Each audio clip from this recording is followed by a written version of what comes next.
আজকে বাড়িতে চালের নাড়ু হবে, সেজন্য দিদি এদিকে নারকেল ফাটিয়ে রেডি করছে। আর প্রত্যেক বছরই আমাদের বাড়িতে একবার করে মা চালের নাড়ু বানায়, তো এবছরও সব কিছু রেডি করে নিয়ে বসে গেছে। তো কিভাবে চালের নাড়ু বানায় দেখাই চলো। প্রথমে চাল গুঁড়ো করে সেটাকে কড়ার মধ্যে হালকা করে ভেজে নিয়েছে, নিয়ে এর মধ্যে নুন, এলাচ গুঁড়ো আর জিরে গুঁড়ো যা মশলা লাগে সব কিছু দিয়ে ভালো করে মিশিয়ে নিচ্ছে। মেশানো হয়ে গেলে এর মধ্যে দুধ দিয়ে চালের গুঁড়োটাকে ভালো করে মেখে নেবে।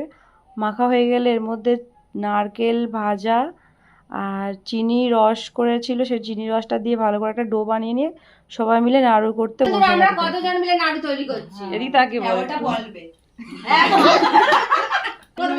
চুপ কর প্লিজ, সবাই মা বলবে, ঠিক আছে? এদিকে সব নাড়ু কমপ্লিট। তো পিসিমণিকে বললাম একবার টেস্ট করো, টেস্ট করে বলো কেমন হয়েছে। দেখো কি বলে, দারুণ।